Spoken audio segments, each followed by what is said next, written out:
السلام عليكم ورحمة الله وبركاته. الحمد لله رب العالمين والعاقبة للمتقين والصلاة والسلام على نبينا محمد وآله وأصحابه أجمعين.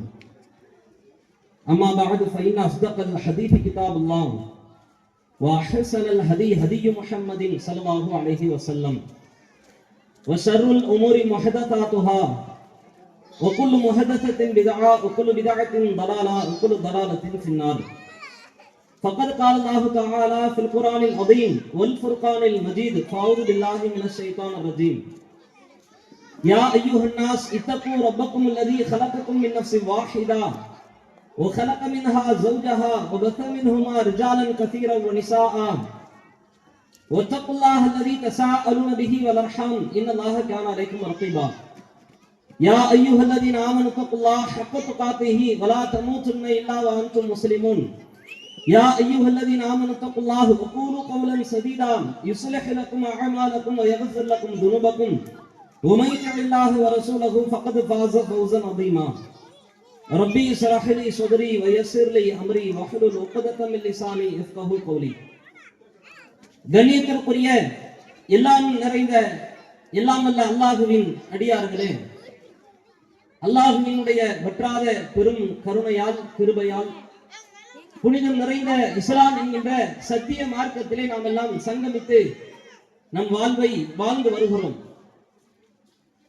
இந்த தருணத்தில் நாம் நினைத்து பார்க்க வேண்டிய மிக முக்கியத்துவம் வாய்ந்த கருத்துக்கள், அடிப்படையான போதனைகள், இஸ்லாம் ஆகச் சிறந்த அறிவுரைகளை நமக்கு சொல்லி தந்திருக்கிறது அப்படின்ற அந்த சிந்தனைக்கு நாம் இடமளிக்க வேண்டும்.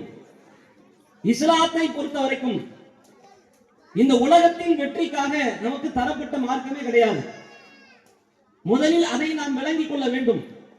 அப்படி விளங்கிக் கொண்டால்தான் பல சூழ்நிலையை விட்டு நம்மால் விலகிக் கொள்ள முடியும்.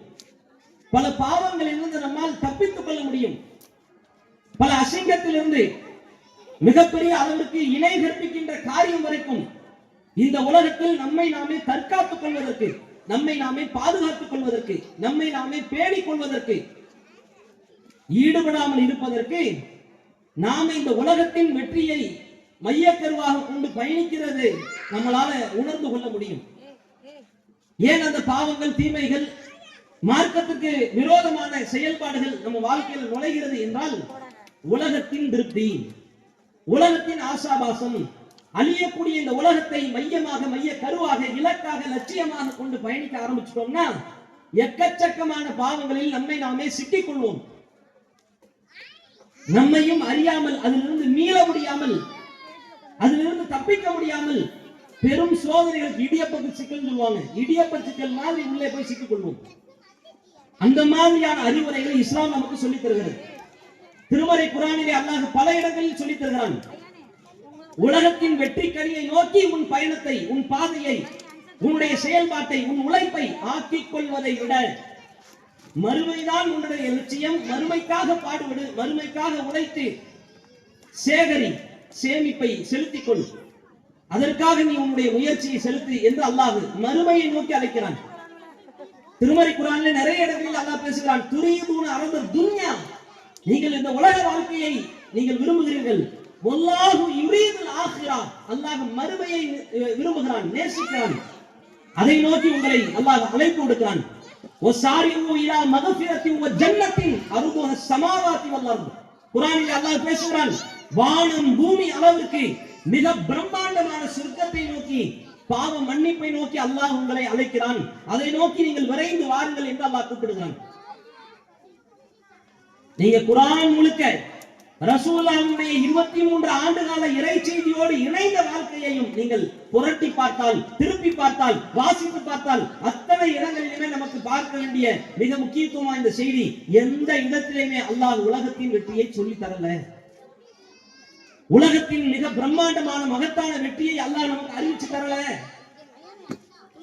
இதற்கு ஆகச்சிறந்த உதாரணத்தை சொல்லவா?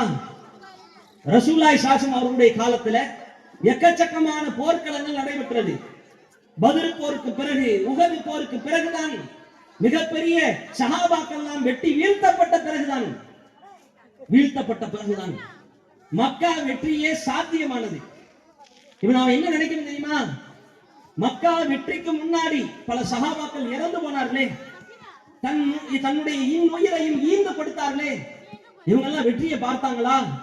பார்க்கல, வெற்றியை பார்க்கவில்லை. ஆனால் என்றாவது ஒரு நாள் நிச்சயமாக நம்முடைய லட்சியமாக இருக்கிற வெற்றி கண்டிப்பாக கிடைக்கும். நாம் செத்தாலும் இந்த கொள்கையை ஏற்றுக்கொண்டிருக்கிற மக்கள் கண்டிப்பாக இந்த வெற்றி கனியை தொடுவார்கள், தட்டி பறிப்பார்கள், எட்டி பிடிப்பார்கள் என்கின்ற மகத்தான எண்ணத்தோடு லட்சியத்தோடு அவங்க பயணிச்சாங்க. இன்னைக்கு நமக்கு என்ன தெரியுமா? இன்னைக்கு பெருவாரியான மக்கள்கிட்ட உள்ள நோய், கண்ணுக்கு முன்னாடி எல்லா பிரதிபலனையும் பார்க்க வேண்டும் என்று ஆசைப்படுறோம். நம்ம குடும்பத்திலையும் சரி, பொது வாழ்க்கையிலையும் சரி, மார்க்கத்தை சொல்லக்கூடிய விஷயத்திலையும் சரி, கண்ணுக்கு முன்னாடி எல்லாம் தெரியணும். இந்த கண்ணுக்கு முன்னாடி எல்லாம் தெரியணும் அப்படின்ற நோக்கத்தை நிறைய பேர் வச்சுக்கிட்டதுனாலதான் மார்க்கத்தை எடுத்து சொல்ல வேண்டிய ஆளுங்கள் வாயை மூடி மௌனம் காத்தார்கள். காசுக்கும் சம்பளத்திற்கும் கூலிக்கும் ஊதியத்திற்கும் விலை போனார்கள். அற்ப கிள்ளிக்கிறையான விஷயத்திற்கெல்லாம் அல்லாஹ்வின் மார்க்கத்தை அடைவானம் வைத்தார்கள். அதனுடைய விளைவுதான். எதை நோக்கி? மறுமையை நோக்கி இருந்துச்சுன்னா, சொர்க்கத்தை நோக்கி இருந்துச்சுன்னா, உலகத்துல எப்பேற்பட்ட துன்ப துயரங்களையும் இந்த மக்கள் தந்தாலும் எதிர்த்து என் நெஞ்சுறுதியோடு நான் நிற்பேன் என்று வந்திருப்பாங்க. வரலையே, வரல. எதிர்ப்பை பார்த்து பயந்தார்கள், அடக்குமுறையை பார்த்து பயந்தார்கள், ஊரை விட்டு நீக்கி விடுவார்களோ என்று பயந்தார்கள், அஞ்சினார்கள், நடுநடுங்கினார்கள், ஓரம் போனார்கள், சோரம் போனார்கள். இந்த மார்க்கத்தை கொண்டு போய் அடமானம் வச்சாங்க. இதனால என்ன ஆச்சு தெரியுமா? சத்தியத்தை சொல்றவங்க கூட குழப்பவாதி மாதிரி இருந்தாங்க. மார்க்கத்தை எடுத்து பேசுறவங்க கூட ஏதோ சமுதாயத்தில் குழப்பத்தை செய்யற மாதிரி காண்பிக்கப்பட்டாங்க. அப்படினால காட்டப்படுறோம், அப்படினால பார்க்கப்படுறோம். அவனா தௌஹீத்வாதில, அவன் அஜாத்காரன்ல, எதையாவது சொல்லுவான்பா, எதையாவது பேசுவான், இஷ்டத்துக்கு பேசுவான். அடே, குர்ஆனில் உள்ளதை பேசுகிறோம், நபி வழியில் இருக்கிறதை பேசுகிறோம். இதை யாராவது பார்க்கறாங்களா? ரசூலுல்லாஹ் சொல்லாத ஒரு வார்த்தை சொன்னோமா சங்க அறுத்து போட்டலாமே, அறுத்து போட்டலாம். கழுத்துல ஏறி மிதிங்க. ரசூலுல்லாஹ் சொல்லாத ஏண்டா சொன்ன? கேளு, கேளு. ஆனால் மார்க்கம் சொல்லாத ஒன்றை எவன் சொன்னாலும் சரிதான், எந்த கொம்பாதி கொம்பன் சொன்னாலும் சரிதான், முதல் ஆளாக எதிர்த்து நிற்கிற துணிச்சலோடு நிற்கிற ஜமாத் இந்த ஜமாத். ஏன்? அல்லாஹ்வுக்கு பயந்து. இந்த உலகத்துல கூட்டத்தை சேர்க்கிறது பெரிய விஷயம் அல்ல, காசு பணத்தை சேர்க்கிறது பெரிய விஷயம் அல்ல, ஜமாத்தை கட்டமைக்கிறது பெரிய விஷயம் அல்ல, அரசியல் கட்சி ஆரம்பிக்கிறது பெரிய விஷயம் அல்ல. உலகத்தின் வெற்றி கனியை பிடிப்பதற்கு கோடான கோடி வழிகள் இருக்குது. மர்மையின் வெற்றியை பிடிக்கிறதுக்கு ஒரே வழிதான், மார்க்கம் மட்டும்தான். அல்லாஹ் சும்மாவா சொன்னான்? சும்மா சொன்னான் அல்லாஹ்? யோசிச்சு பாருங்க, சிந்திச்சு பாருங்க. மார்க்கத்தை தவிர்த்து மறுமையில வெற்றி பெறதுக்கு ஏதாவது வழி இருக்குதா? இருக்குதா? வழி இருக்குதா? மார்க்கத்தை தவிர்த்து ஏதாவது ஒரு வழியை சொல்லுங்கள் பார்க்கும். கொள்கையை விட்டுவிட்டு மார்க்கத்தை இலக்காரமாக பார்த்துவிட்டு மூட நம்பிக்கையை கண்டிக்காமல், விதாத்துகளை எதிர்க்காமல், ஷிர்க்கை அடித்து நொறுக்காமல் மறுமையை எப்படி வெற்றி பெற முடியும்? எப்படி முடியும்? ஆனால் இதை பேசுவதற்கு, இதை எதிர்த்து சொல்வதற்கு, இதை நெஞ்சுறுதியோடு இறுதி வரைக்கும் போராடுவதற்கு இந்த உம்மத்திலே, இந்த சமுதாயத்திலே ஆட்கள் இல்லை, ஆட்கள் இல்லை. ஆலிம்கள் இல்லை, பேச்சாளர்கள் இல்லை, இயக்கங்கள் இல்லை, அரசியல் கட்சிகள் இல்லை, எந்த அமைப்புகளும் இல்லை, எது ஒன்றும் இல்லை, எது ஒன்றும் இல்லை. இது வேதனையா இல்லையா? வேதனையா இல்லையா?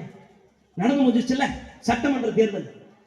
சட்டமன்ற தேர்தல்ல நம்ம சில நோக்கத்தை, சில லாபத்தை, சில எதிர்பார்ப்பை, சில ஏக்கத்தை வைத்திருந்தோம். சில பேரின் மீது வச்சிருந்தோம்.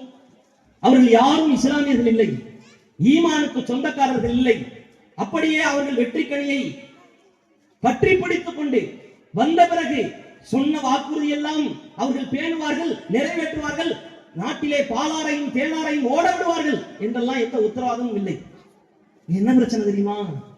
உலகத்துல சாதாரண ஓட்டுக்கு ஆசைப்பட்டு, நோட்டுக்கு ஆசைப்பட்டு, சட்டமன்றத்தில் ஒரு சீட்டுக்கு ஆசைப்பட்டு கொள்கையையும் ஈமானையும் அடைமானம் வைத்தவர்கள் இன்றைக்கு பல பேர். ஓட்டுக்காக கையெடுத்து வணக்கம் வணக்கம் வணக்கம் ஓட்டு போட்டுங்க, இந்த சின்னத்துக்கு ஓட்டு போட்டுங்க. நெத்தில பொட்டி என்ன, மாலை என்ன, பரிவட்டம் கட்டுறது என்ன, பிரமத கலாச்சாரத்தை ஈடுபடக்கூடிய காரியம் என்ன? சீ, கேவலமா இல்ல? அசிங்கமா இல்ல? எதுக்காக பாடுபடுகிறாய்? எதை நோக்கமாக கொண்டு பயணிக்கிறாய்? எது நோக்கம்? எது நோக்கம்? அட, கொள்கையை குழி தோண்டி புதைச்சிட்டு மார்க்கத்தை கிள்ளிக்கிறியா பார்த்துட்டு உலகத்துல நீ எம்எல்ஏ ஜெயிச்சா என்ன, அமைச்சரான என்ன? அல்லாஹ் அல்லாஹ் ஏத்துக்குவானா? ஏத்துக்குவானா? எதை அல்லாஹ் பார்ப்பான்? எதை பார்ப்பான்? அல்லாஹ் ரப்பல் ஆலமீன் முகத்தை பார்க்க மாட்டான், உன் அழகை பார்க்க மாட்டான், உன் பொறுப்பை அல்லாஹ் பார்க்க மாட்டான், உன் பதவியை அல்லாஹ் பார்க்க மாட்டான். நீ பிரதமரா இருந்தாலும் சரி, நாட்டை ஆளுகிற முதல்வரா இருந்தாலும் சரி, அல்லாஹ் பார்க்கிற முதல் விஷயம் கொள்கை. கொள்கை. இஸ்லாத்தை விட்டுட்டு நமக்கு என்ன அப்படி என்ன அடையாளம் கேட்கிறேன்? என்ன அடையாளம்? மார்க்கம் தாங்க நம்முடைய அடையாளம். மார்க்கம் தான் நம்முடைய முகம், முகவரி, அடையாளம், அஸ்திவாரம், அத்தனை மார்க்கம் தான். இஸ்லாம் தான் நமக்கு கண்ணியத்தை தருகிறது. அந்த கண்ணியத்தை வேண்டாம்னு சொல்லிட்டு ஒருத்தன் போறான்னா யோசித்து பாருங்க. வெற்றியாளர்கள் யார் தெரியுமா? குர்ஆனிலே அல்லாஹ் பேசுகிறான். ஒரு வசனத்தை அல்லாஹ் சொல்கிறான், ஒரு இதுவானும் மினல்லாஹி அக்பர். அல்லாஹ்வினுடைய திருப்பொருத்தம் இருக்கு தெரியுமா? அல்லாஹ்வின் திருப்தி அதுதான் ஆகச் சிறந்தது என்று அல்லாஹ் சொல்கிறான். சொல்லிவிட்டு அல்லாஹ் பேசுகிறான், இதுதான் மிகப்பெரியது. தாலிக ஹுவல் ஃபௌஸுல் அதீம். இது மகத்தான வெற்றியை பெற்று தரும். அல்லாஹ்வின் திருப்திக்காக நீ பாடுபடு. அல்லாஹ் இதுல திருப்தி அடைகிறானா? பொருந்தி கொள்றானா? அல்லாஹ் நேசிக்கிறானா? அல்லாஹ் விரும்புறானா? அல்லாஹ் ஏத்துக்கிறானா? அல்லாஹ்வை பார், வேற எவனையும் பார்க்காத. உலகத்துல குடும்பத்தோடு இணைஞ்சு வாழ்றோம்ல, இங்க கூட ரசூலுல்லாஹ் சொன்னாங்க, உன் மனைவியினுடைய வாயில ஒரு வாய் சாப்பாடு ஊட்டி விடுற தெரியுமா? இதுல உன் மனைவியிடத்திலிருந்து காதலும் அன்பும் பாசமும் நேசமும் பொங்கி வலியும் என்று எதிர்பார்ப்பதை விட மார்க்கம் உனக்கு சொல்லி இருக்குது என்று நீ நினைச்சு செஞ்சா அதுல கூட உனக்கு தர்மம் செஞ்ச நன்மை இருக்குது, அதுல கூட உனக்கு நல்லறம் செஞ்ச கூலி இருக்குது. ரசூலுல்லாஹ் இப்படி சொன்னாங்க. உன் குடும்ப வாழ்க்கை தானே, அந்த குடும்ப வாழ்க்கையிலையும் கூட ரசூலுல்லாஹ் நுண்ணிப்பா நமக்கு கவனிக்க சொல்கிறார்கள். இந்த இடத்திலே கூட அல்லாஹ்வின் திருப்தியை நீ எதிர்பாரு. இன்னொரு நேரத்தில் ரசூலுல்லாஹ் சொன்னாங்க, ஒரு கணவனும் மனைவியும் தன்னுடைய தாம்பத்தியத்திலே ஈடுபடுகிறார்கள் என்றால், இல்லறத்தில் ஈடுபடுகிறார்கள் என்றால், இங்கே அல்லாஹ் கூலியை எழுதுகிறான். இது ஒரு நல்லறம் என்றார்கள் ரசூலுல்லாஹ். சஹாபாக்களுக்கு டவுட், அல்லாஹ்வின் தூதரே, ஒரு ஆணும் பெண்ணும் திருமணம் முடிச்சு ஹலாலான முறையில வாழ்க்கையை நடத்துகிறார்கள், இல்லறத்தில் ஈடுபடுகிறார்கள், இவங்களுக்கும் அவங்களுக்கும் தான் சந்தோஷம், இவர்களுக்கும் அவர்களுக்கும் தான் திருப்தி, மகிழ்ச்சி அந்த ரெண்டு பேருக்கு தானே. இது உலகத்துல ஒரு இன்பத்திற்காக செய்யக்கூடிய காரியம். இதுக்கு அல்லாஹ் கூலியை தருவானா? ரசூலுல்லாஹ் சொன்னார்கள், ஆம் அல்லாஹ் கூலியை தருவான். ஏன் தெரியுமா? அவன் பாவமான ஹராமான வழியில தன்னுடைய கருப்பை செலுத்தவில்லை, தன்னுடைய இல்லத்தை அமைத்துக் கொள்ளவில்லை, தன்னுடைய தாம்பத்தியத்தில் ஈடுபடவில்லை, ஹலாலான முறையில் மார்க்கம் அனுமதித்த காரியத்தை செய்து அவன் கற்பொழுக்கத்தை பாதுகாத்தான். சரியான முறையில், ஹலாலான முறையில், அனுமதிக்கப்பட்ட முறையில் தன்னுடைய இல்லறத்தை அமைத்துக் கொண்டான். அதனால் ஹராமான முறையில செஞ்சா எப்படி பாவங்கள் பதிவேற்றம் செய்யப்படுமோ அதே போல ஹலாலாக இவன் ஈடுபட்டதுனால இவனுக்கு நன்மை பதிவேற்றம் செய்யப்படுது. எவ்வளவு துல்லியமா ரசூலுல்லாஹ் சொல்றாங்க பாத்தீங்களா? எவ்வளவு துல்லியம். எந்த இடத்திலேயுமே ஒரு முஸ்லிமுக்கு உலகத்தின் திருப்தியோ, திருப்பொருத்தமோ, மகிழ்ச்சியோ, இன்பமோ, வெற்றியோ இலக்காக இருக்கக்கூடாது. அத்தனையுமே மறுமைக்காகத்தான் இருக்கணும். அந்த எண்ணம் நம்மள்ட்ட இருக்குதா? யோசித்து பாருங்கள். அப்படி அல்லாஹ்வின் திருப்பொருத்தத்தை மட்டும் எதிர்பார்த்து உலகத்தில் நம்ம வாழ்க்கையை நாம் அமைத்துக் கொண்டோம் என்றால் மற்றவங்களை எதிர்பார்ப்போமா? எல்லாத்தையும் இந்த பிரச்சனை இருக்கு. வரிசையை சொல்லவா? ஒவ்வொரு குடும்பத்திலும் இந்த பிரச்சனை இருக்கு. ஒரு அன்பளிப்பு கொடுக்கிறதா இருந்தா அவங்க என்ன அன்பளிப்பு செய்யறாங்கன்னு பாக்குறது. 100 ரூபாய் செஞ்சாங்களா, சரி 200 ரூபாய் வேணா கொடுத்துக்கிறோம், 200 ரூபாய் செஞ்சாங்க 500 ரூபாய் கொடுத்துக்கிறோம். பதிலுக்கு பதில் உறவாடுகிற தன்மை இங்க யாருடைய திருப்தி இருக்குது? அல்லாஹ்வுடைய திருப்தியா? யோசித்து பாருங்கள். இது குடும்பம் ரீதியான பிரச்சனை. எந்த இடத்திலேயும் அல்லாஹ்வின் திருப்தி நாடப்படவில்லை என்பதற்கு ஆகச் சிறந்த உதாரணம் இந்த உதாரணம். கணவன் மனைவி இணைந்து வாழ்றோம், எங்கேயாவது மார்க்கத்திற்கு விரோதமாக கணவன் போகும் பொழுது சட்டையை பிடிச்சி ஏன்டா இப்படி போற கேட்டிருக்கிறோமா? பெண்கள் கேட்டிருக்கிறீங்களா? இல்லையே. மார்க்கத்துக்கு விரோதமா ஏன் இப்படி காரியத்தை செயல்படுத்துற என்று கணவன்மார்கள் மனைவியை பிடிச்சு கேட்டிருக்கிறாங்களா? இல்லையே. அல்லாஹ்வின் திருப்பொருத்தம் நாடப்படுதா? திருப்தி நாடப்படுதா?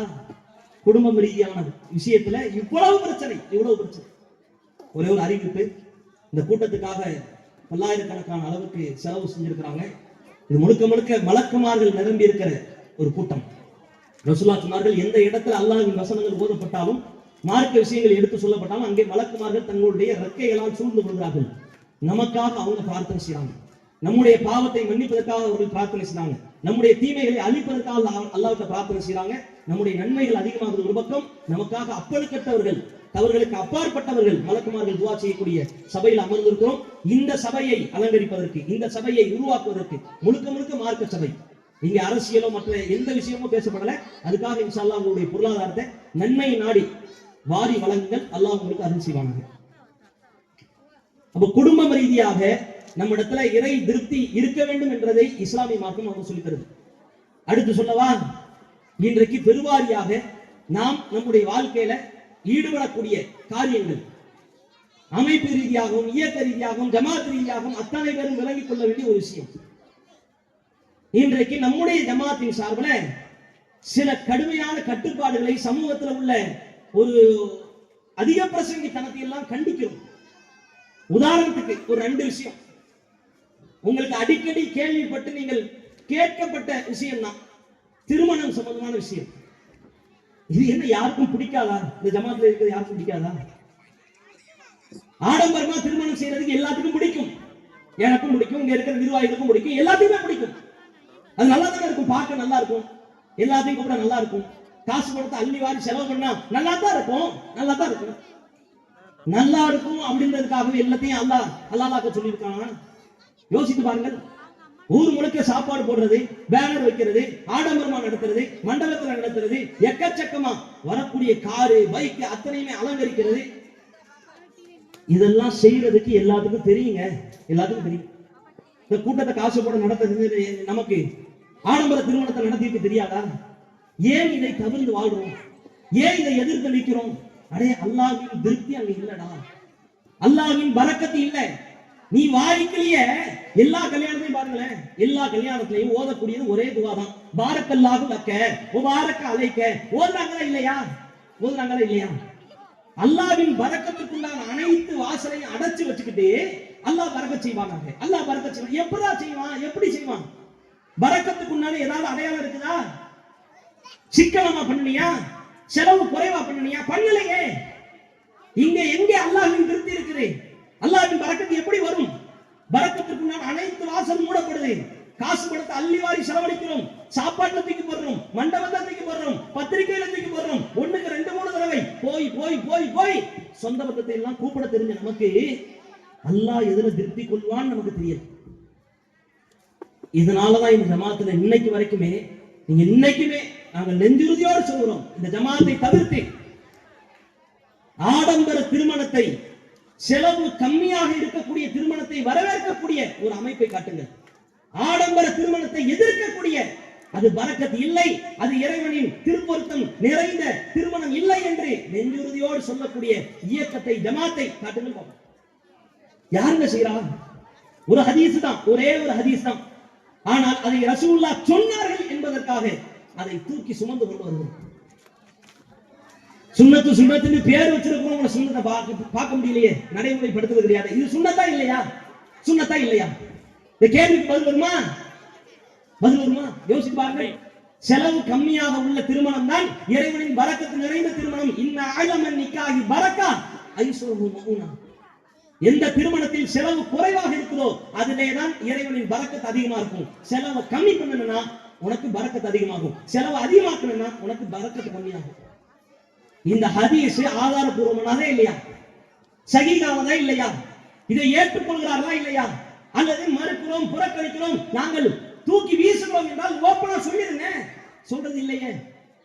இந்த ஒரு ஹதீஸுக்காக போராடுறோங்க. இதனால என்ன ஆகுது தெரியுமா? என்ன ஆகுது தெரியுமா? ஒரு ஹதீஸ சொன்னதுக்காக என்னப்பா இவன் சமுதாயத்தை குழப்பம் செஞ்சுட்டு இருக்கான். ஊருக்கு எல்லாரும் அப்படியே போயிடும்.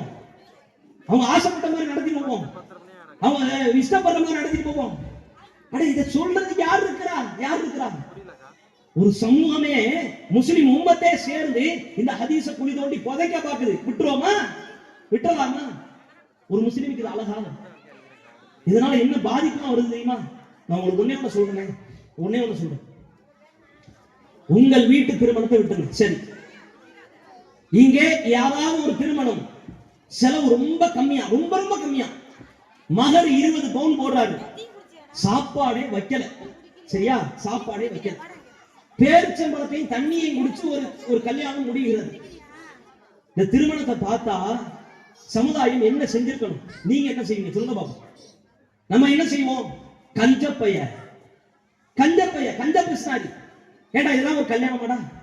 ஏடா ஒரு சோறு இல்ல, ஒரு சமோசா பஜ்ஜி இல்ல, ஒரு டீ இல்ல, பேரிச்சம்பழத்தை கொடுக்குறான். பேரிச்சம்பழம் இதை உங்ககிட்ட எவன் கேட்டான்? இதையும் கொடுக்காம இருந்துக்க வேண்டியதானே?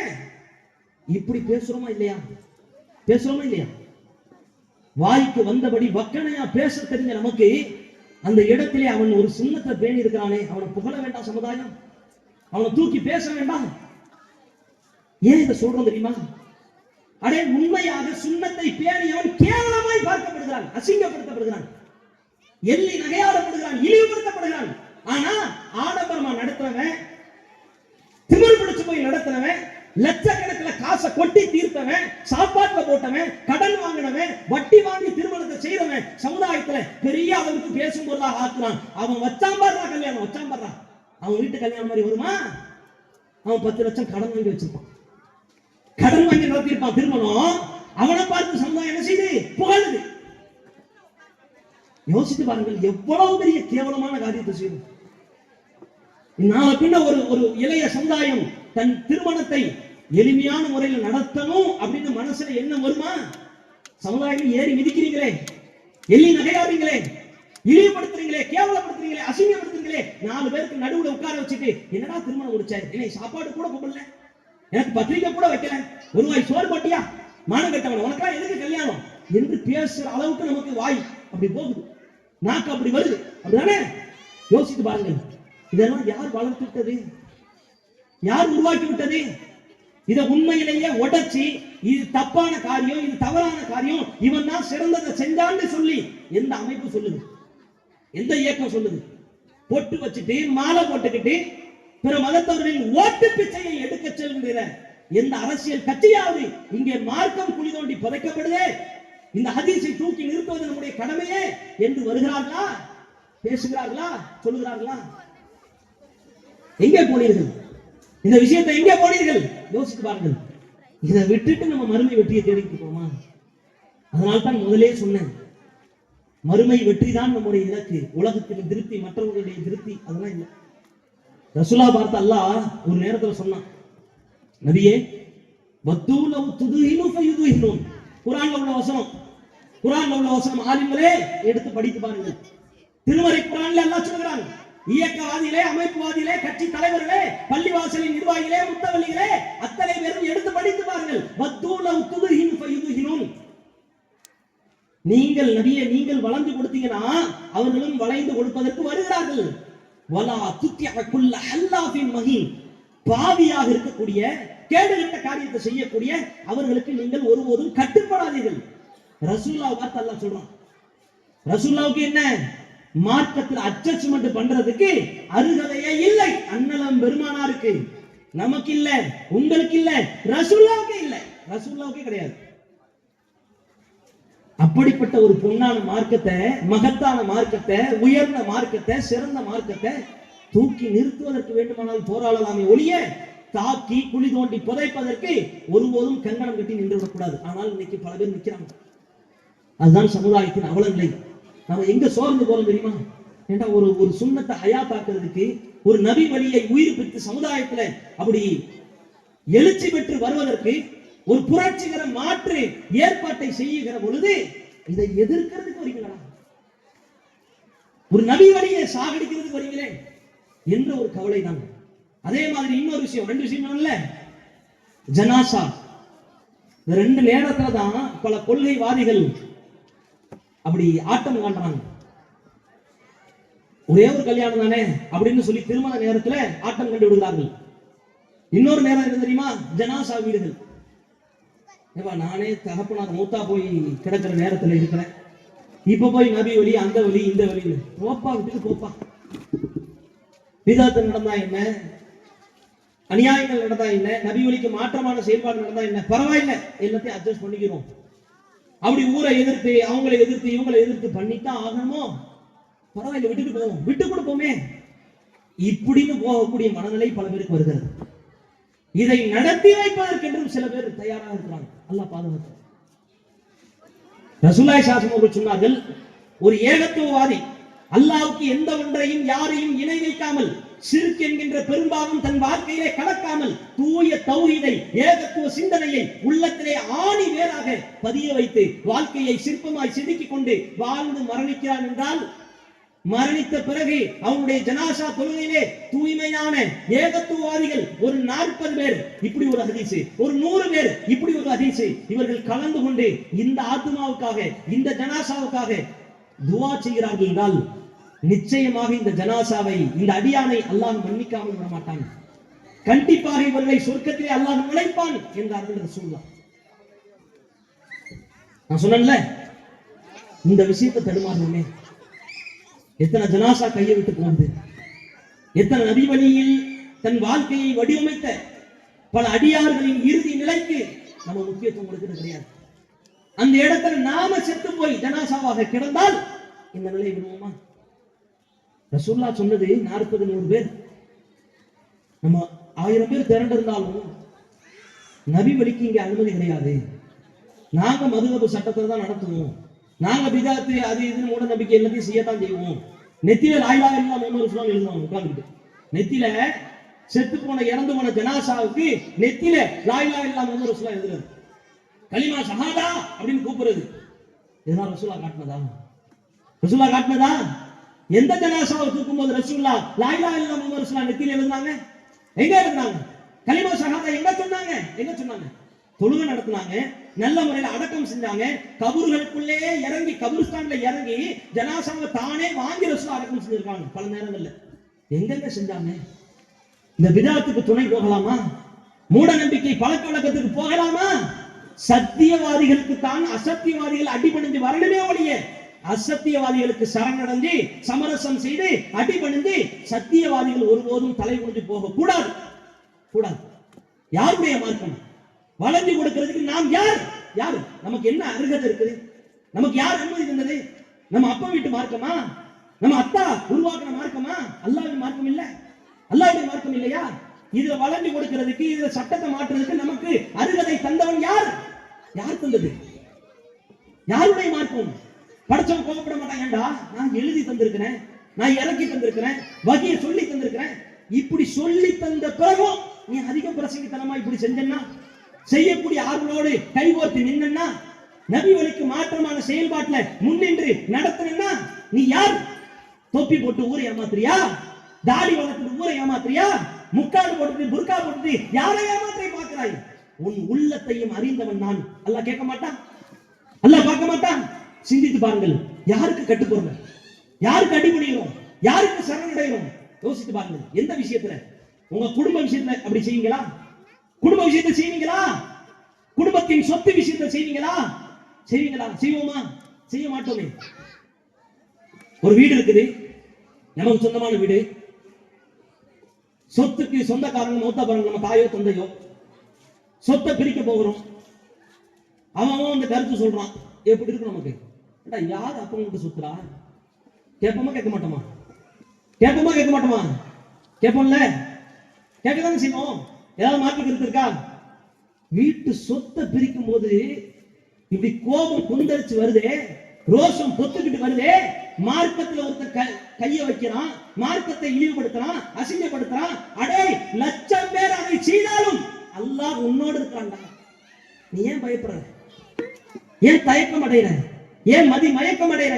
ஏன் பின்வாங்குற? ஏன் புறமுது காட்டுற? யாருக்கு பயப்படுற? யாருக்கு பயப்படுற? உன் வீட்டு சொத்தை பாதுகாக்கிறதுக்கு உனக்கு கோபம் வருது, கொந்தளிப்பு வருது, ஆத்திரம் வருது, ரோஷம் வருது, எல்லாமே வருதுல்ல? வருதுல்ல? அல்லாஹ்வின் மார்க்கத்தை ஒருத்தன் இழிவா நினைக்கிறானே, தரக்குறைவா பார்க்கிறானே, கேவலப்படுத்துறானே, இல்லாத செய்யறானே, இப்ப எங்கடா போச்சு கோபம்? அல்லாஹ் கேட்பான் மறுமையில. இந்த உலகத்துல நாங்க கேட்கிறோம் கிடையாது, இந்த அமைப்பு கேட்கிறது, ஜமாத்து கேட்கிறது நினைக்காதீங்க. யாரையும் திட்டுவதற்கு, வசைபாடுவதற்கு, ஏளனப்படுத்துவதற்கு, கேவலப்படுத்துவதற்கு இந்த மேடை அல்ல. முழுக்க முழுக்க அல்லாஹ்வின் இறையச்சத்தை ஆள் மனதிலே ஆணி வேராய் பதிய வைக்கிறதுக்காகத்தான் இந்த மேடை, இந்த பேச்சு. யாரையும் குத்துறதுக்கு, யாரையும் திட்டுறதுக்கு, இழிவுபடுத்துறதுக்கு அல்ல. நீங்களும் நானும் மறுமையிலே உடம்பில் ஒட்டு துணி இல்லாமல் இறைவன் சன்னிதானத்திலே நிறுத்தப்படுவோம். அல்லாஹ்வின் வருகைக்காக எதிர்பார்த்து நிற்போம். அல்லாஹ் வருவான். இதெல்லாம் கேட்பான், நிச்சயமா கேட்பான். சொத்து பத்தை விட சிறந்தது அல்லாஹ்வின் மார்க்கம். நம்முடைய மான மரியாதையை விட சிறந்தது அல்லாஹ்வின் மார்க்கம். நம்மின் கண்ணியத்தை விட சிறந்தது அல்லாஹ்வின் மார்க்கம். இதற்கெல்லாம் கோபப்படுவதை விட 1000 மடங்கு, லட்சம் மடங்கு மார்க்கத்துக்காக நாம் கோபப்படலாம். அதை மனதிலே ஏந்துங்கள். அமைப்பை நடத்துபவர்கள், இயக்கத்தை நடத்துபவர்கள், ஜமாத்தை நடத்துபவர்கள், பள்ளிவாசலை நடத்துபவர்கள், நிர்வாகிகள், இயக்கவாதிகள், தலைவர்கள், அத்தனை பேருக்கும் ஒரே ஒரு அல்லாஹ்வின் அழைப்பு தான், இந்த மார்க்கத்தை பற்றி பிடித்துக் கொள்ளுங்கள். அல்லாஹ் அதைத்தான் சொல்றான். யாருக்கும் எந்த கருத்து தௌஹீத் ஜமாத்துல இருந்தாதான் சொர்க்கத்துக்கு போவோம் நாங்க சொல்லவே இல்லை, சொல்லவும் மாட்டோம், சொல்லவும் கூடாது. சொன்னால் மிகப்பெரிய பாவம், அது மிகப்பெரிய பாவம். இங்கே அமைப்பு முக்கியம் இல்லை, இங்கே கொடி முக்கியம் இல்லை, இங்கே உள்ள பேனர் முக்கியம் இல்லை, இங்கே உள்ள பேச்சாளர்கள் முக்கியம் இல்லை, யாருக்கும் இங்கே முக்கியம் இல்லை. கொண்ட கொள்கைக்கு மட்டும்தான் முக்கியம். இங்கே முக்கியத்துவம் கொண்ட கொள்கைக்கு. இது மனதிலே ஆழமாய் விதியுங்கள். பேசுற நான் நல்லா பாதுகாக்கணும். வழிகேட்டில் போய்விட்டால் என் பின்னாடி 4 பேர் வந்துடக்கூடாது. இறைவன் பாதுகாக்கணும். அந்த மாதிரியான சந்தர்ப்பங்கள், சூழ்நிலைகள் கடந்த காலத்தில் இருந்திருக்கிறது. ஏதோ இன்றைக்கு 30-40 வருஷம் உழைத்தவர்கள் அல்ல. ரசூலுல்லாஹ் காலத்துல குர்ஆனை எழுதுற ஒரு சஹாபி மதம் மாறி போயிருக்கிறார். தெரியுமா? குர்ஆனை எழுதியவர் தன்னுடைய கரங்களால் படைத்தவன் வேத வரிகளை எழுதி பதிய வைத்தவர் அண்ணலம் பெருமானார் காலத்திலேயே மதம் மாறி போயிருக்கிறார் என்ற செய்தி எல்லாம் நம்மளால் பார்க்க முடிகிறது. இந்த நேர்வழி என்பது அவ்வளவு ஈஸியானது கிடையாது, அவ்வளவு லேசானது கிடையாது. பல பேருக்கு அல்லாஹ் கொடுத்தும் பல பேரை அல்லாஹ் நேர்வழியை விட்டு தடம்புறா செய்து விட்டான். நம்மை நாம் பாதுகாத்துக் கொள்ளணும். அதனால் இருக்கிற ஈமானை இறுக பற்றிக் கொள்ளுங்கள். எல்லா நேரத்திலையும் நம்முடைய உள்ளத்தில் இருக்க வேண்டிய ஆணி விதை என்ன தெரியுமா? ஆணி வேர் என்ன தெரியுமா? அல்லாஹ்வின் நினைவு மட்டும்தான். இதுதான் கொண்டு போய் நம்மை சொர்க்கத்தில் கொண்டு போய் சேர்க்கும். அல்லாஹ் ரப்பல் ஆலமீன் திருமறை குர்ஆனிலே சொல்கிறான், அல்லதீன ஆமனு வ தத்மைனு குலூபுஹும் பிதிக்ரில்லாஹ்.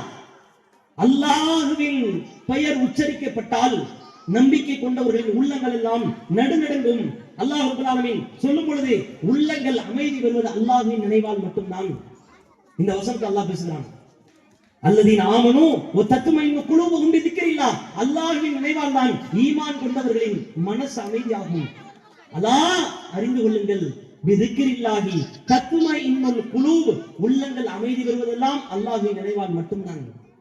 வேற எதை வச்சு உன்னுடைய ஆத்மா சாந்தி அடையாது, உன்னுடைய ஆள் மனது என்ன செய்யாது, அமைதி ஆகாது. அல்லாஹ்வின் நினைவை வச்சுக்க, எல்லா நேரத்தையும் வச்சுக்க. என் மனைவியை கவனிக்கிறேன், யாருக்காக? என் மனைவிக்காக அல்ல, காதல் பொங்கி வலிய வேண்டும் என்பதற்காக அல்ல, அன்பு ஆற தழுவ வேண்டும் என்பதற்காக அல்ல, பாசம் அப்படியே பொழிய வேண்டும் என்பதற்காக அல்ல. அல்லாஹ் இந்த விஷயத்திலே திருப்தி வச்சிருக்கான். அதனால என் பிள்ளையை பராமரிக்கிறேன், பாதுகாக்கிறேன், பெற்றெடுத்துட்டேன், வளர்த்து ஆளாக்குறேன், சாப்பாடு வாங்கி கொடுக்கிறேன், டிரெஸ் வாங்கி கொடுக்கிறேன். ஏன் பிற மருத்துவங்களை செய்யலையா? பிற மருத்துவங்க என்ன பிள்ளையை பெற்றா தெருவடியா விடுறாங்க? தெருவடி விடுறாங்களா? தெருவடி விடலையே யாரும். அவர்களும் பாதுகாக்கிறார்கள், பராமரிக்கிறார்கள், சாப்பாடு கொடுக்குறாங்க, டிரெஸ் வாங்கி கொடுக்குறாங்க. நமக்கும் அவர்களுக்கும் என்ன வேறுபாடு? இங்கே அல்லாஹ்வின் திருப்தி இருக்கும்.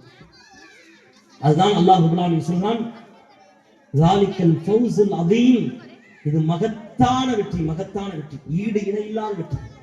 உலகத்துல சாதாரண ஒரு முதல்வர் சீட்ல ஏறி உட்கார்ந்த உடனே ஒரு ஆட்டம் வருதுல்ல, ஒரு தலக்கணம் வருதுல்ல, ஒரு இருமாப்பு வருதுல்ல, ஒரு பெருமை வருதுல்ல, பாடுறா பாடுறா அப்படின்னு நெஞ்ச நிமிர்த்திட்டு போடான்றோம். அல்லாஹ் போடா.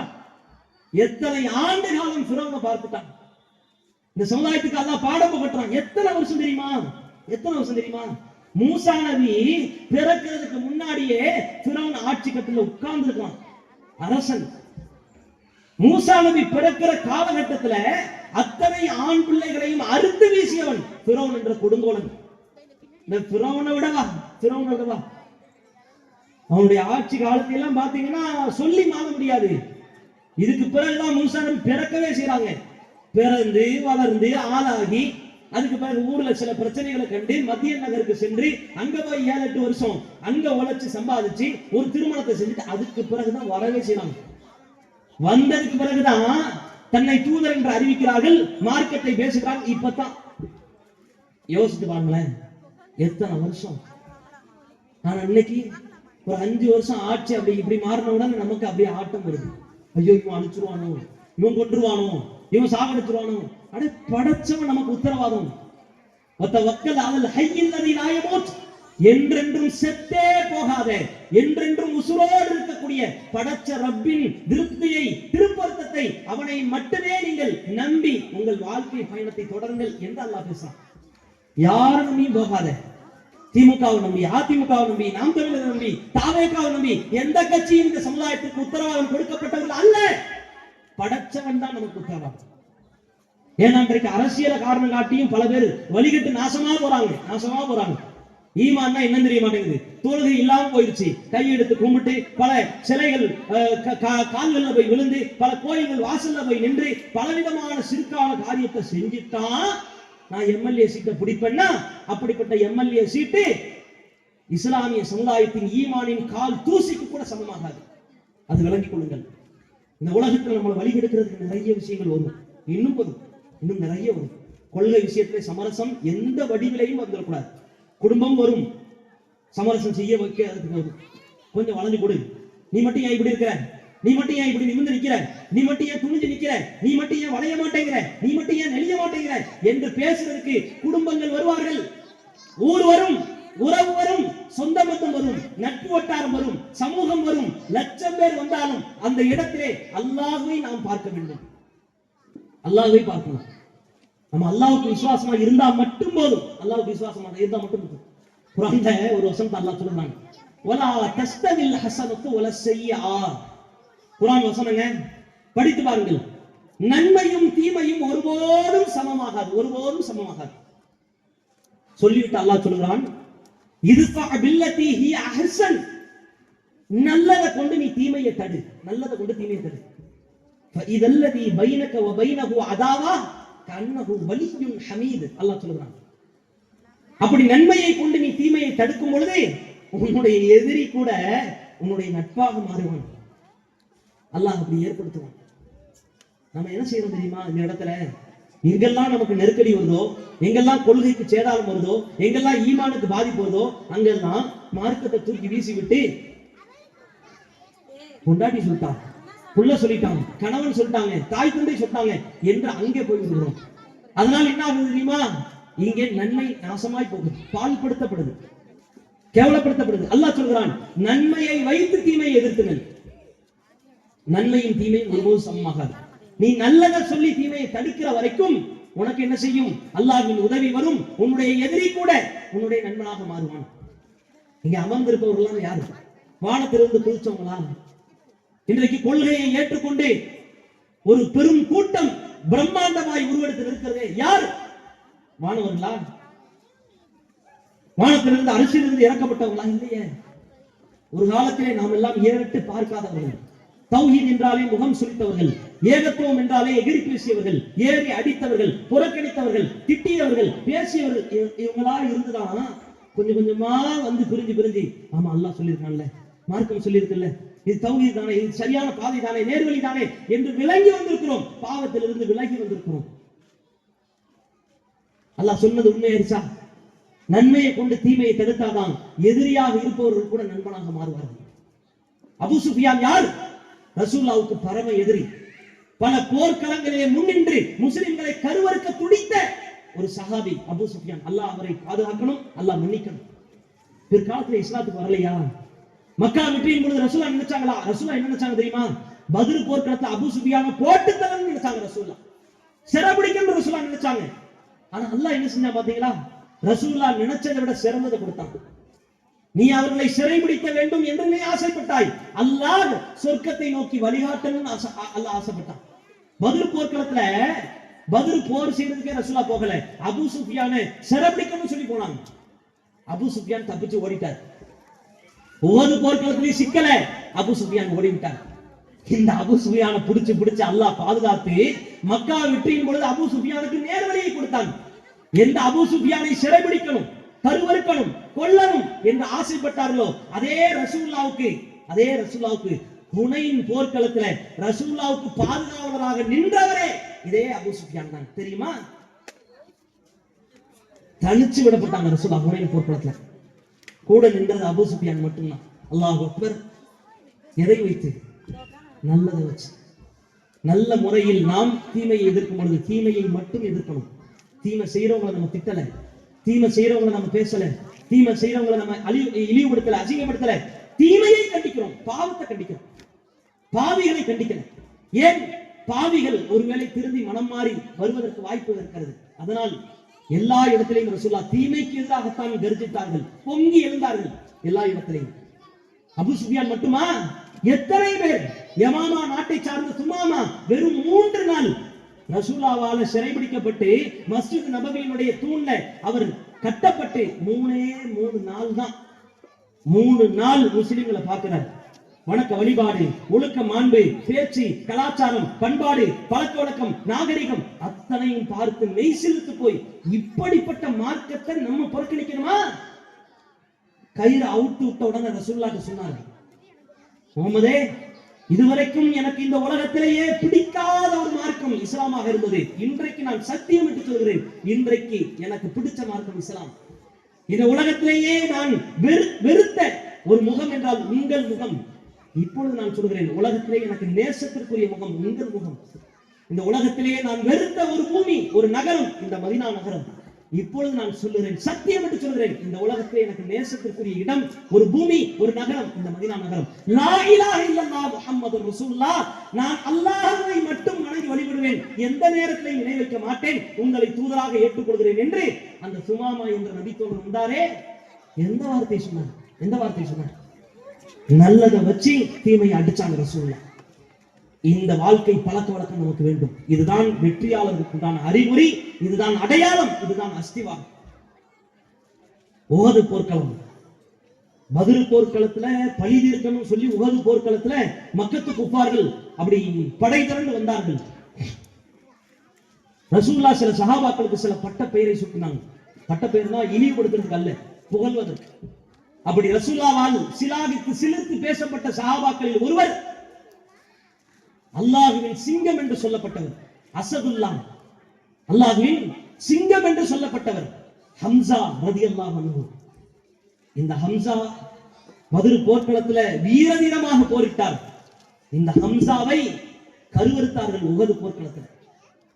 காஃபிர்களுக்கு நடுவில் இருந்து ஒரு மிகப்பெரிய ஈட்டி ஏயப்படுகிறது, தூக்கி வீசப்படுகிறது. ஹம்ஸாவினுடைய முன் பகுதியில அது குத்தி பித்தட்டு வழியாக வெளியேறுகிறது. ரத்தம் கொப்பளிக்க கொப்பளிக்க சன்னம் தென்னமாக அவருடைய உயிர் அப்படி பிதுங்கி வெளியே வருகிறது. ஷஹீதாக்கப்பட்டார் உஹது போர்க்களத்தில் ஹம்ஸா.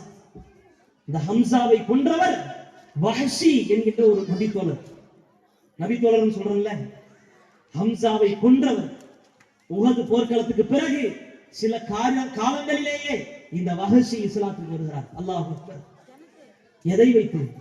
ரசூலுல்லாஹ்வுடைய ஹாபிட், ரசூலுல்லாஹ்வுடைய கேரக்டர், ரசூலுல்லாஹ்வுடைய செயல்பாடு, இந்த ஆக்டிவிட்டீஸ் இதெல்லாம் பார்த்து பிற மதத்தவர்கள் கூட இஸ்லாத்தை நோக்கி அலையலையாய் பாய்ந்து ஓடி வந்தார்கள். நம்மளை பார்த்து எத்தனை பேர் வந்தார்கள்? எத்தனை பேர் வந்தார்கள்? உங்களை நோக்கி நீங்கள் கேள்வி கேளுங்கள். கொள்கையிலே தடம்புறலாமல் இருக்கிறீங்களா? ஈமான்ல சரிவர இருக்கிறீங்களா? ஒழுக்க மாண்புல சரியாக இருக்கிறீங்களா? வியாபாரத்துல சரியாக இருக்கிறீங்களா? குடும்பத்துல சரியாக இருக்கிறீங்களா? பேச்சு பழக்க வழக்கத்துல, நாகரிகத்துல, கலாச்சாரத்துல, பண்பாட்டுல, பழக்க வழக்கங்கள் என்று அத்தனை செயல்பாட்டிலையும் சரியாக இருக்கிறீங்களா? இருக்கிறீங்களா? இருக்கிறோமா? ரசூலுல்லாஹ் பார்த்து பல சஹாபாக்கள் இஸ்லாத்துக்கு வந்தார்கள், பல காஃபிர்கள் இஸ்லாத்துக்கு வந்தார்கள், இறை மறுப்பாளர்கள் இஸ்லாத்துக்கு வந்தார்கள். நம்மளை பார்த்து ஒருத்தர் கூட வரலன்னா, ஒருத்தர் கூட வரலன்னா நம்ம வாழ்க்கை அந்த லட்சணத்துல இருக்குது. விளங்குதா? விளங்குதா? நமக்கு நடுவிலே சண்டை, சச்சரவு, பிரச்சனை, குழப்பம். அவன் மூஞ்ச பார்த்தா நான் பேச மாட்டேன், இவன் முகத்தை பார்த்தாலே எனக்கு பிடிக்காது. எத்தனை நாள், எத்தனை நாள்? இறுதியாக ஒரே ஒரு ஹதீஸ் ரசூலுல்லாஹ் சொன்னார்கள், அல்லாஹ்விடத்திலே கையேந்தினார்கள், இறைவா, என் சமுதாயம் எதிரிகளால் சுட்டு போடப்பட்டு, சுற்றி வளைக்கப்பட்டு, கருவறுக்கப்பட்டு ஒரேடியாக கொல்லப்பட்டு விடக் கூடாது இறைவா. நான் உன்னிடத்தில் பிரார்த்தனை செய்கிறேன் இறைவா, என் சமுதாயத்தை நீ பாதுகாத்து அருள் செய். சாகிறதுக்கு முன்னாடி, ரசூலுல்லாஹ் மௌத்தா போகிறதுக்கு முன்னாடி அல்லாஹ்விடத்திலே கேட்ட பிரார்த்தனைகள்ல மிக முக்கியத்துவமான இந்த பிரார்த்தனை நமக்காக கேட்டாங்க ரசூலுல்லாஹ், நமக்காக. இன்றைக்கு எத்தனை ஆர்எஸ்எஸ் வகைராக்கள், பிஜேபி வகைராக்கள், இஸ்லாத்தை கருவறுக்க துடிக்க கூடிய ஒவ்வொரு கூட்டத்தினர்களும் எவ்வளவு கங்கணம் கட்டி பிரிந்தாலும், எத்தனை இட்டுக்கட்டுகளை முட்டுக்கட்டைகளை அவிழ்த்து கட்டவிழ்த்து விட்டாலும் ஒட்டுமொத்த இஸ்லாமியர்களையும் ஒருத்தனாலையும் கொல்ல முடியாது. நம்மளை தட்டி பார்க்கலாம், நம்மளை திட்டி பார்க்கலாம், நம்மளை கொஞ்சம் கொஞ்சமா வெட்டி பார்க்கலாம், ஒட்டுமொத்தமா சமுதாயத்தை ஒருத்தனாலையும் கருவிருக்க முடியாது. ஏன்? அல்லாஹ் அந்த பிரார்த்தனையை ஏற்றுக்கிட்டான். ரசூலுல்லாஹ் சொன்னான், அல்லாஹ்வின் தூதரே முகமதே, உங்கள் பிரார்த்தனை நாம் ஏற்றுக்கொள்கிறோம். உன் சமுதாயத்தை எதிரிகளால் ஒருபோதும் நாம் வீழ்த்தி விட மாட்டோம். எதிரிகள் எவ்வளவு சூழ்ச்சி வலைய பின்னாலும் சரி, எவ்வளவு அடக்குமுறைகளை கட்டவிழ்த்தாலும் சரி, துப்பாக்கி தோட்டாக்களுக்கு முன்னால் பல முஸ்லிம்களை இரையாக்கினாலும் சரி, குண்டு மலைகளுக்கு பல முஸ்லிம்களை ஆளாக்கினாலும் சரி, உங்களின் வழிபாட்டு தலங்கள் மீது கை வைத்தாலும் சரி, உங்கள் வழிபாட்டு உரிமையின் மீது மிகப்பெரிய நெருக்கடியை கொடுத்தாலும் சரி, இஸ்லாமிய கூட்டத்தை தூய ஏகத்துவ சிந்தனையாளர்களை எவ்வளவு பெரிய எதிரி கூட்டம் வந்தாலும் அடிச்சு சாகடிச்சாரு. ஆனால் ரசூலுல்லாஹ்வுக்கு அல்லாஹ் சொன்னான், உங்கள் சமுதாயம் எதிரிகளால் எல்லாம் சாகடிக்கப்படாது. உங்கள் சமுதாயம் உங்களுக்குள்ளேயே கருத்து வேறுபாடுபட்டு ஒருவரை ஒருவர் கழுத்தை அறுத்து செத்து போவார்கள், வெட்டி மாய்வார்கள், செத்து மடிவார்கள். இது அல்லாஹ்வின் தூதரே எதிர்பார்க்காதது. எதிரிகளை இன்னைக்கு நம்ம எதிர்த்து பேசிக்கிட்டு இருக்கோம். அவன் அப்படி பண்ணிட்டான், இவன் இப்படி பண்ணிட்டான். இப்ப கூட தீர்மானம் சொன்னாங்கல்ல, வடநாட்டுல ஒரு தொழுகை நடத்தக்கூடிய இமாம் அநியாயமாக ட்ரெயின்ல போய்கிட்டு இருக்கிறார். அநியாயமா சங் பரிவார கும்பல்களால் கொடூரமா சித்திரவதை செய்யப்பட்டு கொல்லப்படுகிறார். நம்ம கோபம் வருது இல்ல, கோபம் வருதா வருது வருது இல்ல, நமக்கு வரும். ஏன்? இஸ்லாமியர் கொண்டுட்டியே அந்த கோபம். சரி, நியாயமானது, வரணும், வரத்தான் செய்யணும். அந்த சூடு சுரணை நமக்கு இருக்கத்தான் செய்யணும். ஏன்? தூய கொள்கை அது நமக்கு சொல்லித் தருகிறது. அதே வேளையில் ரசூலுல்லாஹ் சொன்னாங்கல்ல, உங்களுக்குள்ளேயே அடித்துக் கொண்டு சாவீர்கள். இதனால் தான் இஸ்லாமிய சமுதாயத்தின் இறுதி நிலை இப்படித்தான் அமையும், அழிவு நிலையாக அமையும். ரசூலுல்லாஹ் சொல்லிட்டு மௌத்தா போனதுக்கு பிறகு சஹாபாக்கள் இந்த இந்த இந்த வார்த்தை இருக்குல்ல, கண்ணுக்கு முன்னாடி பார்த்தாங்க. நமக்கு தெரியும், ஜமல் போர் என்று ஒரு போர் ஒரு காலத்துல வந்துச்சு. உஸ்மான் ரலியல்லாஹு அன்ஹு என்ற ஒரு சஹாபி, அவர் காஃபிர்களால் குத்தி கொலை செய்யப்பட்டார். அந்த ஷஹீதாக்கப்பட்ட உஸ்மானுக்கு நியாயத்தை தேடி சில சஹாபாக்கள் புரட்சிகர செயல்பாடுகளில் ஈடுபடுறாங்க. அன்னை ஆயிஷா ரலியல்லாஹு அன்ஹா அவர்களுடைய தலைமையில். இன்னொரு பக்கம் அடுத்த கலீஃபாவாக ஆட்சி கட்டிலில் அமர்ந்திருக்கிற அரியாசனத்தில் உட்கார்ந்து கொண்டிருக்கிற அலி ரலியல்லாஹு அன்ஹு, அவர்களுக்கு மிகப்பெரிய நெருக்கடி வருது. வேற வழி இல்லை.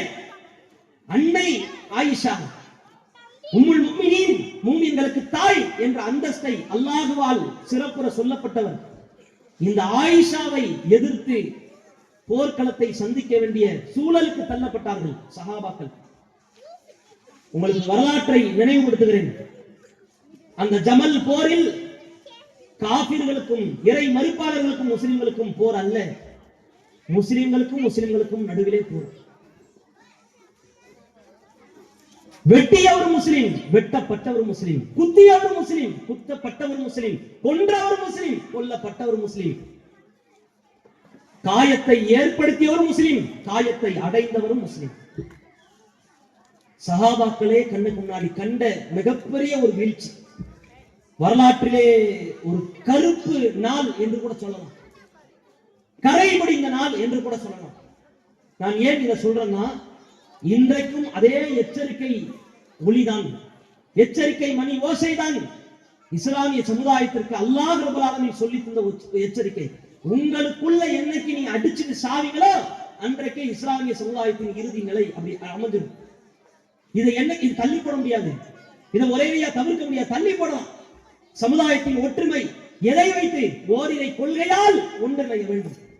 அமைப்புகளுக்கு சொல்கிறோம், சுன்ன ஜமாத்துக்கு சொல்கிறோம், மற்ற அமைப்புகளுக்கு, இயக்கம் சாராத மக்களுக்கு, எல்லா இயக்கவாதிகளுக்கும், அரசியல்வாதிகளுக்கும், ஜமாத்தார்களுக்கும், தலைவர்களுக்கும், முத்தவள்ளிகளுக்கும் ஒட்டுமொத்தமாக சொல்கிறோம், ஓரிரை கொள்கையால் சமுதாயத்தை ஒன்றிணைக்க முன்வாருங்கள். உங்களுக்கும் நமக்கும் நடுவே 1000 கருத்து வேறுபாடு இருக்கலாம், உலகத்தோடு முடிஞ்சு போயிடும். ஆனா இந்த ஈகோவை காரணம் காட்டி நீ பெரியவனா நான் பெரியவனா என்று சண்டை போட்டு பல மக்களை முட்டாளாக மூட நம்பிக்கையில விதாத்துல சிறுக்க தள்ளிவிட்டு அழகு பார்க்காதீர்கள். இதனுடைய பாதகம், இதனுடைய பாதிப்பு மறுமையில பல பேரை நாசப்படுகிறது. ஒரு கவலை உணர்வோடு, ஒரு எச்சரிக்கை விழிப்புணர்வோடு ஒரே ஒரு செய்தி நான் இங்கே வெற்றியாளர்கள் யார் என்று தலைப்பை தந்தார்கள். வெற்றியாளர்கள் இந்த ஜமாத் என்று சொல்ல வரவில்லை. தூய கொள்கையை தூக்கி பிடிப்பவர்களுக்கு வெற்றி. அல்லாஹ் குர்ஆனிலே சொல்கிறான், வஜஅல கலிமத்தல்லதீன கஃபரு, இணை வைப்பவர்களின் கொள்கையை அல்லாஹ் ரப்பல் ஆலமீன் அதை தாழ்வாக ஆக்கியிருக்கிறான். அது தரங்கெட்டது, கேவலமானது. கலிமத்துல்லாஹ், அல்லாஹ்வின் கொள்கை மட்டும்தான் ஹியல் உல்யா, அதுதான் உயர்ந்தது என்று அல்லாஹ் சொல்றான். இந்த உயர்ந்த கொள்கையை உயர்த்தி பிடிக்கிற காலம் வரைக்கும் தான் இந்த உன்னத சமுதாயம் இறைவனின் உதவியை பெற்று தலை சிறந்து தலை நிமிர்ந்து மகிழ்ச்சியோடு இன்ப பெருவெள்ளத்தோடு வாழ்க்கையை வழிநடத்த முடியும்.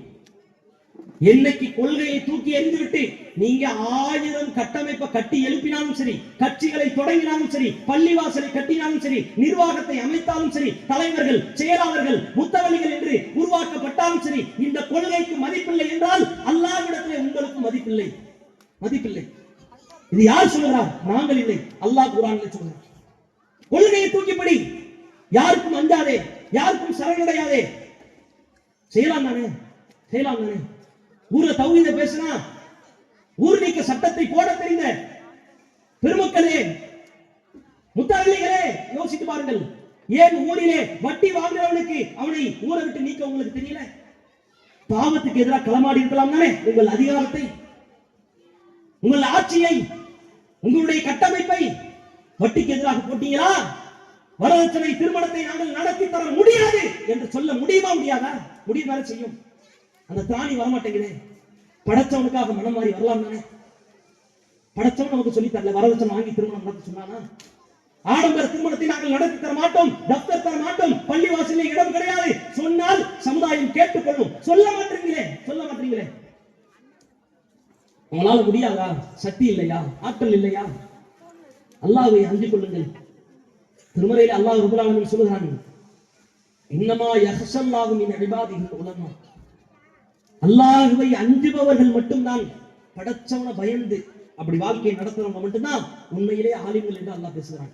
இதில் ஆலிம்களா? மார்க்கத்தை அறிந்தவர்களா? மக்களுக்கு எடுத்து சொல்பவர்களா? சிந்தித்து பாருங்கள். மக்களுக்கும் சில கருத்து, நம்மளும் விழிப்புணர்வு அடையணும்ல. நாம புறக்கணிக்காத வரைக்கும் சமுதாயத்தை எந்த மாறுதலையும் நம்மளால பார்க்க முடியாது. குர்ஆனிலே அல்லாஹ் சொல்கிறான், இன்னல்லாஹ லா யுகையிரு மா பிகௌம் ஹத்தா யுகையிரு மா பி அன்ஃபுஸிஹிம். ஒரு சமுதாயம் தன்னைத்தானே சரிபடுத்திக் கொள்ளாத வரைக்கும் அல்லாஹ் அந்த சமுதாயத்தை மாற்ற மாட்டான். உங்களை நீங்களே மாற்றிக் கொள்ளுங்கள், உங்களை நீங்களே தேற்றிக் கொள்ளுங்கள், உங்களை நீங்களே இஸ்லாத்தின் பக்கம் இணைத்துக் கொள்ளுங்கள். நம்மை நாமே மாற்றிக்கொண்டால் மட்டும்தான் சமூகத்தை அல்லாஹ் மாற்றுவான். நம்மளை நாமளே திருத்திக் கொள்ளலன்னா அவ்வளவுதான். குர்ஆனிலே அல்லாஹ் சொல்கிறான், ஃபலா துஸக்கு அன்ஃபுஸக்கும், உங்களை நீங்களே பரிசுத்தவான்கள் என்று சொல்லாதீர்கள், சொல்லாதீங்க. நீங்க உத்தம புத்திரர்களா? யோக்கிய சிகாமணிகளா? இல்லை. மார்க்கத்தை முழு மூச்சாக பேணி பாதுகாப்பவர்களை போன்று நீங்கள் வேதம் எழுதுகிறீர்கள், விஷத்தை கற்கிறீர்கள். நயவஞ்சகத்தனம். இன்னைக்கும் பல பேரே நயவஞ்சகத்திலே ஊறி பிழைக்கிறார்கள். நடுநிலை என்ற வேஷத்தை போட்டுக்கொண்டு ஊரிலே நடமாடி திரிகிறார்கள். அல்லாஹ் குர்ஆனிலே இவர்களின் முகத்திரையை தோல் வைத்து காட்டுகிறான். அல்லாஹ் குர்ஆனிலே அல்லாஹ் சொல்றான், ஒரு வசனத்தை சொல்றான். அல்லாஹ் சொல்றான், ஓ முதபதபீன பைன தாலிக லா இலாஹ ஹவுலாயி வலா இலாஹ ஹவுலாயி. சில பேர் உலகத்தில் இருக்கிறாங்க. அல்லாஹ் சொல்றான், சில பேர் இருக்கிறார்கள். எப்படி இருக்காங்க தெரியுமா? இந்த பக்கம் இல்லாமல் அந்த பக்கம் இல்லாமல் நடுநிலை சொம்புகளாக உழன்று சுழன்று கொண்டிருக்கிறாங்க. நீ யாருப்பா? நான் இப்படி இருப்பேன். நீ யாருப்பா? நான் அப்படி இருப்பேன். எல்லாம் 80 சம்மதம் அப்படின்ற மாதிரி எல்லா கொள்கையும் சரியான கொள்கைதான்ப்பா. இப்படி இப்படி பேசுபவர்கள் என்ன ஊர்ல பெரிய ஆளா மதிக்கப்படுறாங்க. அல்லாஹ் குர்ஆன்ல சொல்றான், நீ வேஷம் போடுறடா, விஷத்தை கக்கிற. நீ சிறுக்கு வைக்கிறவனோட எதிர்த்து நிற்கிறவனோட மோசமான. அதனால தான் அல்லாஹ் சொல்றான், இவர்களை நயவஞ்சகர்களின் பட்டியல்ல அல்லாஹ் இணைச்சிட்டு சொல்றான், இன்னல் முனாஃபிகீன ஃபி தர்கில் அஸ்ஃபலி மினன் நார். இந்த பக்கம் இல்லாமல் அந்த பக்கம் இல்லாமல் இவர்கள் நடுநிலை வேஷம் போடுகிறார்கள். இப்படிப்பட்ட மக்களை அல்லாஹ் நரகத்தின் அடித்தட்டிலே வைத்திருப்பான். அடித்தட்டில கிடப்பாங்க. பண்ண விளங்குதா?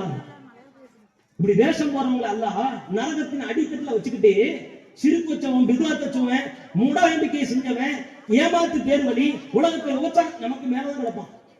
இந்த நயவஞ்சகன் ரெட்டை வேடம் போட்டாங்களே, இப்படி அப்படி மாதிரி தன்னுடைய நிலையை மாற்றிக்கொண்டே சொல்வார்களே, பச்சோந்தியா இருக்கிறியடா, ரெட்டை வேடம் போடுறியே, இருமுகத்தை வச்சிருக்கிறியே, இப்படி உலகத்துல சந்தர்ப்பத்திற்கும் சூழ்நிலைக்கும் தகுந்தாற் போல தன்னுடைய வாழ்வை, தன்னுடைய வாக்கை, தன்னுடைய கொள்கையை, நிலைப்பாட்டை மாற்றிக்கொண்டே இருக்கிற கேடுகட்ட கூட்டத்தை அல்லாஹ் நரகத்தின் அடித்தட்டிலே ஒன்று சேர்ப்பதாக திருமறையிலே எச்சரிக்கை எடுக்கிறான். அல்லாஹ் போய் அஞ்சுங்க.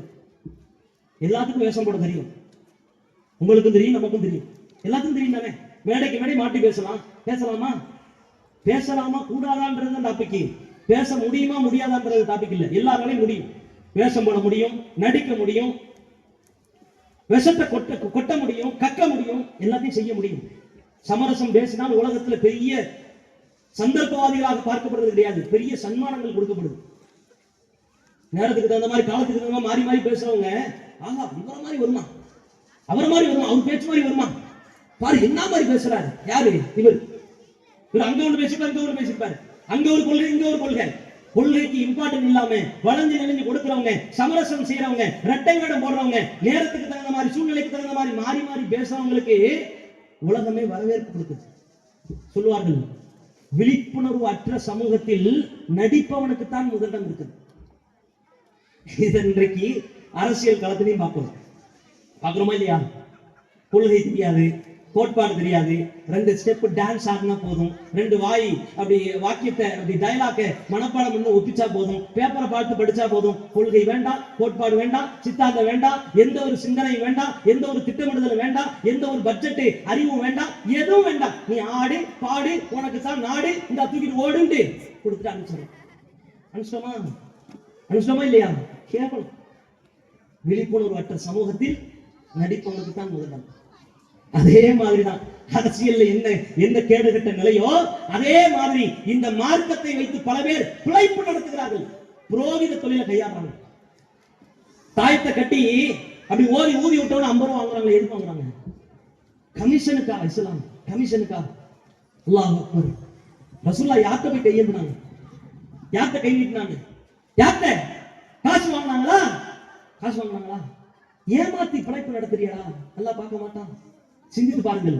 அரசியல் களத்தில் எந்த அவல நிலையை கண்டிக்கிறோமோ அதே போலதான் இந்த அப்பலுக்கற்ற சமுதாயத்தில் இது மாதிரியான அசடுகள், கசடுகள், கேடுகட்ட கேவலங்கட்ட காரியங்களை செய்யக்கூடியவர்கள் இருக்கிறார்கள்.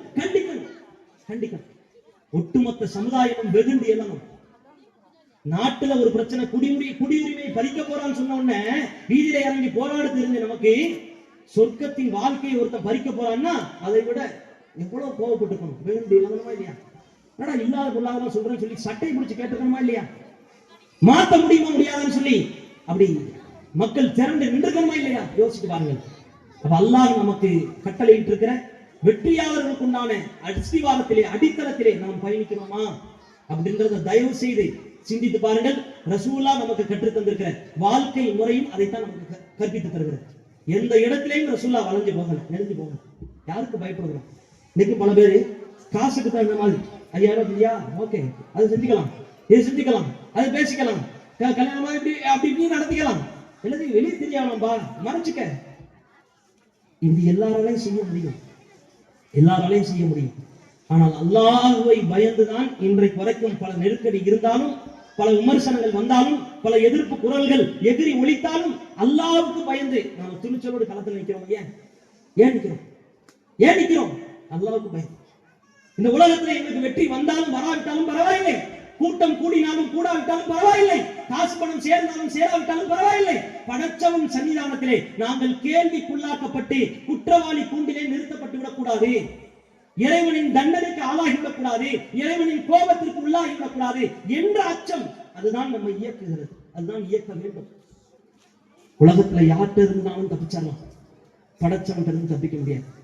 உலகத்துல யாரை வேண்டுமானாலும் ஏமாத்திடலாம், படைச்சவனை ஏமாற்ற முடியாது. உலகத்துல யார் கண்ணில் வேண்டுமானாலும் மண்ணை தூவி ஓடிவிடலாம், படைச்சவன் கண்ட மண்ணை தூவிலாம் ஓடிட முடியாது. அதனால உலகத்துக்காக மறுமை இழந்து விடாதீர்கள். மறுமைக்காக இந்த உலகத்தை இழக்கிறதுக்கு தான் இந்த உலகமே இழக்கிறதுக்கு தான். சந்தோஷமா வாழ்றதுக்கு அல்ல அனுப்பி வைக்கல, இன்பகரமா இருக்கிறதுக்கு அல்ல அனுப்பி வைக்கல, மகிழ்ச்சிகரமா முகம் மலர்ந்த நிலையில உன் உலக வாழ்க்கையை வடிவமைக்கிறதுக்கு அல்லாஹ் ஈமானை தரல, இஸ்லாத்தை தரல. ரசூலுல்லாஹ் சொன்னாங்க, சொர்க்கம் என்பது சோதனைகளால் மூடப்பட்டிருக்கிறது. சோதனையையும் வேதனையையும் துன்பத்தையும் துயரத்தையும் துரோகத்தையும் அநியாயத்தையும் விமர்சனத்தையும் எதிர்ப்பையும் சம்பாதிச்சவன் மட்டும்தான் சொர்க்கத்துக்குள்ள அடியெடுத்து வைப்பான். இப்படி இல்லாமல் நரகம் என்பது மனோ இச்சைகளால் மூடப்பட்டிருக்கிறது. நீ என்னத்தையும் கத்திட்டு போ, நீ என்னத்தையும் சொல்லிட்டு போ, நீ என்னத்தையும் பேசிட்டு போ, நான் என் இஷ்டப்படித்தான் இருப்பேன், என் மனசுக்கு தோணுன மாதிரி தான் இருப்பேன், எங்க இயக்கத்துக்கு தோணுன மாதிரி தான் நாங்க நடத்துவோம், நீ சொல்லிலாம் நாங்க கேட்க முடியாது. கேட்காதே. ரசூலுல்லாஹ் சொன்னார்கள், இப்படி மனோ இச்சைப்படி தன் வாழ்க்கையை அலங்கரித்துக் கொண்டவன், தான்றோண்டித்தனமாக இருந்தவன், இஷ்டப்பட்டதை எல்லாம் செய்தவன், இந்த உலகம் தான் கதி என்று வாழ்ந்தவன் மறுமையிலே நரகத்திற்கு நுழைவான். ஏன்? நரகம் என்பது மனோ இச்சைகளால் மூடப்பட்டிருக்கிறது. ஈஸியா நரகத்தின் பாதைக்கு போகணுமா, ஈஸியா நரகத்துக்குள்ள நுழையணுமா, தான்றோண்டித்தனமாக நடைகள், பிரச்சனையே இல்லை. நான் நரகவாசிப்பா, நான் அப்படிதான் போவேன், அப்படிதான் செய்வேன் என்று அறிவித்துடுங்கள்.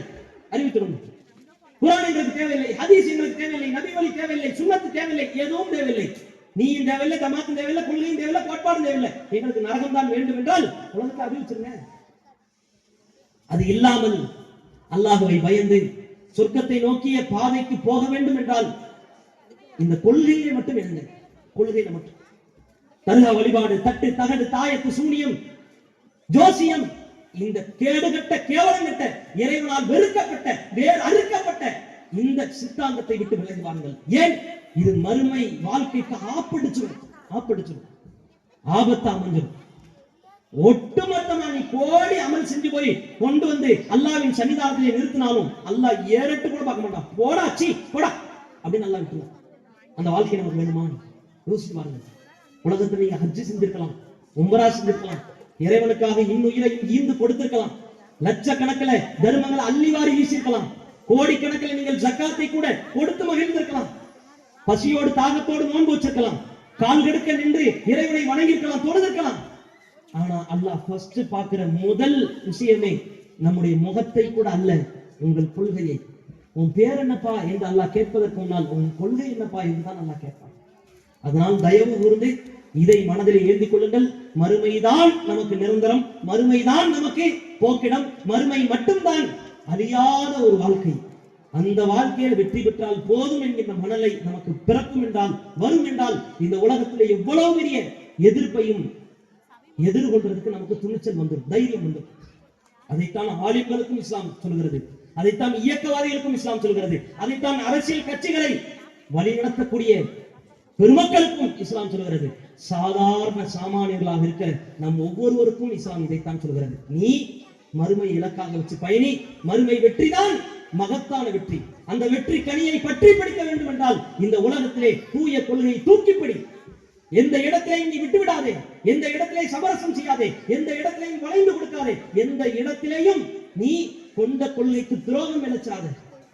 இதை இஸ்லாம் ஓங்கி அடிச்சு உச்சந்தலையை இஸ்லாம் பண்படுத்துகிறது, பக்குவப்படுத்துகிறது. அந்த மனதில் ஏந்துங்க. இதனால் வரைக்கும் செஞ்ச பாவத்தை அல்லாஹ்விடத்துல கேட்டு மன்னிப்பு, இறைவா நான் மாறி நடந்துட்டேன், நயவஞ்சகத்தனத்தை செஞ்சுட்டேன், முனாஃபிக்கா இருந்துட்டேன், அல்லாஹ் என்னை மன்னிச்சிரு இறைவா என்று அல்லாஹ்விட்ட கையேந்துங்க. எல்லாரையும் அல்லாஹ் மன்னிக்கிறதுக்கு இருக்கான், எல்லாரையும் மன்னிக்கிறதுக்கு அல்லாஹ் தயாரா இருக்கான். நாம் மன்னிப்பு கேட்டு திரும்பினால் மட்டும்தான் உண்டு என்பதை உள்ளத்திலே உளமாற நாம் ஏற்றுக்கொள்ள வேண்டும். அதனால் இங்கு வந்திருக்கக்கூடிய மக்கள் சொற்ப மக்களாக இருக்கலாம், ஆனால் நீங்கள் சொல்ல வேண்டியவர்கள் எக்கச்சக்கமான பேர் வெளியில் இருக்கிறார்கள். இந்த கொள்கையை விளங்கியும் விளங்காமல் போனவர்கள் இருக்கிறார்கள். இந்த கொள்கை பக்கமே எட்டி பார்க்காத, கொஞ்சம் கூட தொட்டு பார்க்காத, கொள்கை என்றால் என்னவென்று விளங்காத மடையர்களாக கூட பல பேர் இருக்கிறார்கள். அறியாமலும் பல பேர் பாவத்தில் ஈடுபடுகிறார்கள், சில பேர் தெரிந்தும் பல பேர் பாவத்தில் ஈடுபடுகிறார்கள். அவர்களின் உள்ளங்களிலே ஈகோ நடமாடி கொண்டிருக்கிறது, அது உயர்ந்து நின்று கொண்டிருக்கிறது. ஷைத்தான் அவர்களை அப்படி வழிகெடுத்துக் கொண்டிருக்கிறான். பல பேர் நம்முடைய இந்த கொள்கையை பார்க்காமல் இருக்கிறார்கள். இதற்கு நாம் யாரும் தடைக்கல்லாக நிற்கக்கூடாது. நம்ம பேசக்கூடிய வார்த்தைகள், சொல்லக்கூடிய சொற்கள் எல்லாவற்றையும் எல்லா மக்களையும் கொண்டு போய் சேர்க்கணும். ஏன் தெரியுமா? நம்ம தவற விடுகிற, நன்றாக கவனியுங்கள், நாம் தவற விடுகிற ஒவ்வொரு நாளும், ஒவ்வொரு நொடி பொழுதும், ஒவ்வொரு மாதமும் பல பேரும் மூத்தா போய்கிட்டே இருக்காங்க. மூத்தா போறாங்களா இல்லையா? மூத்தா போய்கிட்டே இருக்காங்க. அதுல பல பேர் சீர்குவாதியாக இருக்காங்க, பல பேர் விதாத்துல மூத்தா போறாங்க. அவரை பார்த்தா நமக்கு உங்க ஜனாசரை போய் தொழக்கூடாதுப்பா, சிறுக்கு ஜனாசர் இப்படி பேச தெரியுது, தொழக்கூடாதுதான். ஆனா சிறுக்கில் இருக்கும் பொழுது எடுத்து சொல்றது நம்ம கடமை இல்லையா? நம்ம பொறுப்பு இல்லையா? பாவத்தை செய்யும் பொழுது தடுத்து நிறுத்த வேண்டியது நம்முடைய கடமை இல்லையா? பொறுப்பு இல்லையா? இதை குறித்து அல்லாஹ் விசாரிக்க மாட்டானா? ஏன்டா உனக்கு தந்த மார்க்கத்தை ஏன்டா போய் சொல்லல, ஏன் போய் பேசுற? அல்லாஹ் கேட்பானா? கேட்க மாட்டானா? சிந்தித்து பாருங்கள். இன்றைக்கு தௌஹீதை சொல்வதற்கு நம்ம நாவு எழவில்லை என்றால் பல பேர் சிறுக்கிலே மௌத்தா போவதற்கு காரணமாக நாம் இருக்கிறோம். இறைவன் பாதுகாக்கணும். இன்றோடு அந்த வாழ்க்கையை தூக்கி கடாசுங்கள், தூக்கி வீசுங்கள். இறைவா, உன் மார்க்கத்தை உன்னுடைய திருப்திக்காக, உன்னுடைய முக மலர்ச்சிக்காக, உன்னுடைய அபிவிருத்திக்காக, உன் பரக்கத்துக்காக, உன் விரும்புதலுக்காக நான் எடுத்துச் சொல்கிறேன். என்னை எதிர்த்தாலும் பரவாயில்லை, என்னை விமர்சித்தாலும் பரவாயில்லை என்று ஒவ்வொருவரும் களமிறங்க, ஒவ்வொருவருக்கும் கடமை. இந்த சங்கர பந்தல் சத்தியத்தின் பந்தலாக மாற வேண்டும் என்றால் சரித்திரத்திலே மிக பிரம்மாண்டமான பேரெழுச்சியை நாம் உருவாக்க வேண்டும். அது நம் ஒவ்வொருவருக்கும் கடமை. எனக்கு மட்டுமல்ல, பேசக்கூடிய ஆட்களுக்கு மட்டுமல்ல, இயக்க தலைவர்களுக்கு, அமைப்புவாதிகளுக்கு, ஜமாத்துகளுக்கு மட்டுமல்ல, ஒவ்வொரு தனிப்பட்ட முஸ்லிமுக்கும் கடமை. ஒவ்வொரு ஏகத்துவ சிந்தனை படைத்த ஒவ்வொரு கொள்கைவாதிக்கும் கடமை. எல்லாருமே கலந்துருக்கணும். எனக்கு என்ன தெரியும், எனக்கு என்ன தெரியும்னா எல்லாரும் வளர வேண்டியதான். எனக்கு என்ன தெரியும், நான் உட்கார்ந்து வேண்டியதான். உங்களுக்கு என்ன தெரியும், நீங்களும் வீட்டில் உட்கார்ந்து வேண்டியதான். பல பேர் இறந்து போறாங்கல்ல, மூத்தா போறாங்கல்ல. மரணத்தை தடுக்க முடியுமா? முடியுமா?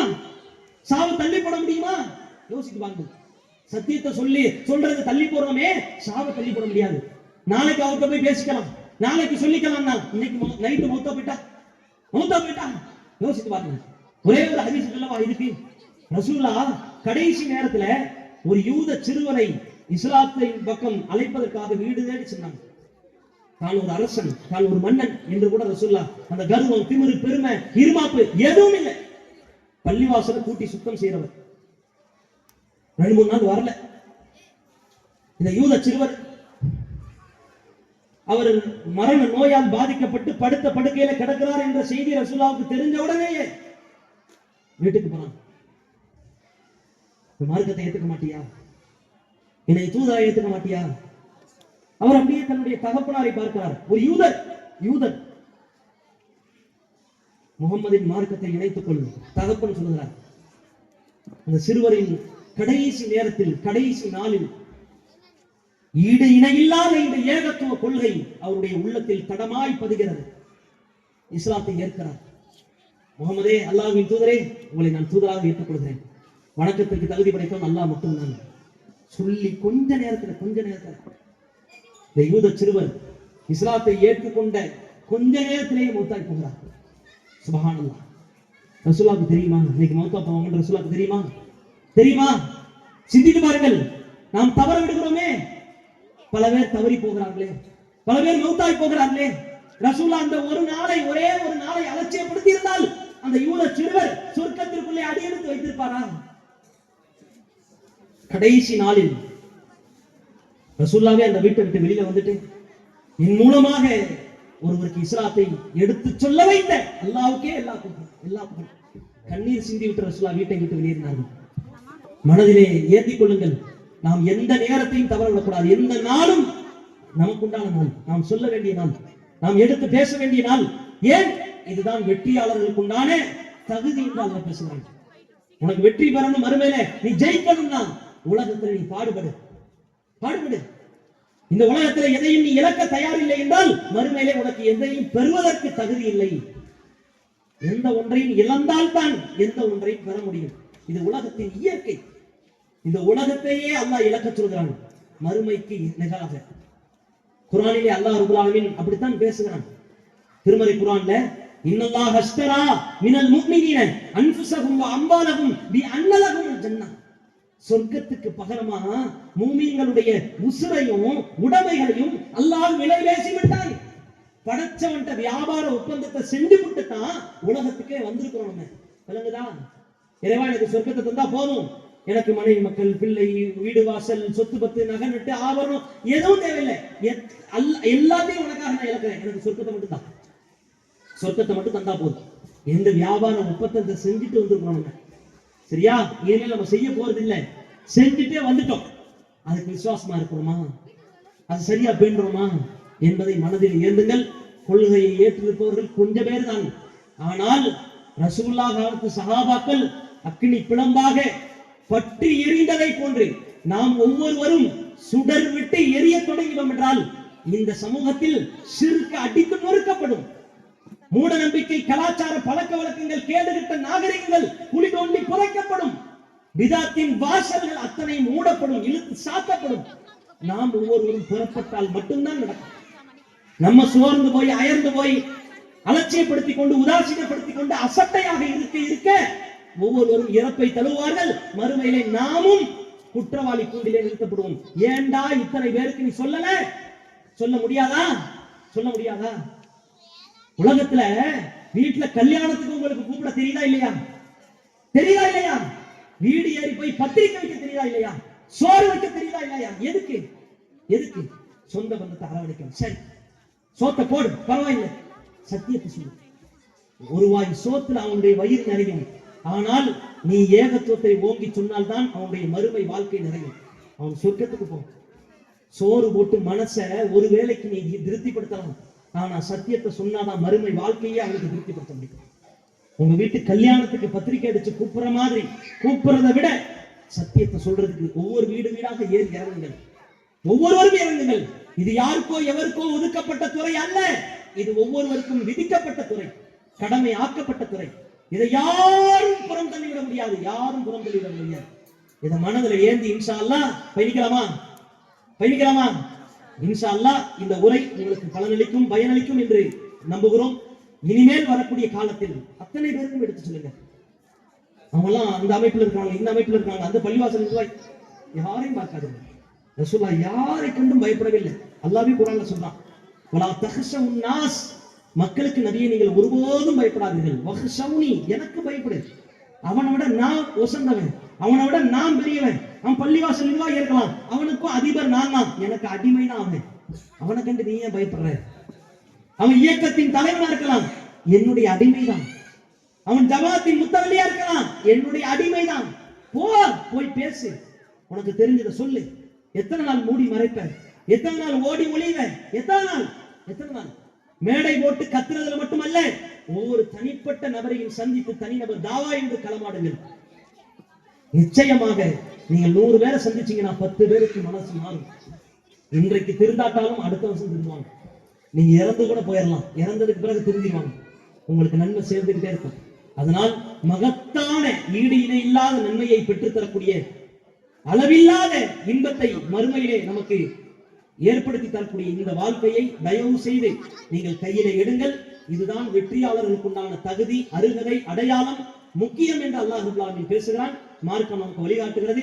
அப்படிப்பட்ட மகத்தான வாழ்க்கைக்கு சொந்தக்காரர்களாக இறைவன் நம் அனைவரையும் ஆக்கி அருள் புரிவானாக. வாஹிர் தஅவானா அல்ஹம்துலில்லாஹி ரப்பில் ஆலமீன். வஸ்ஸலாமு அலைக்கும் வரஹ்மத்துல்லாஹி வபரகாத்துஹு.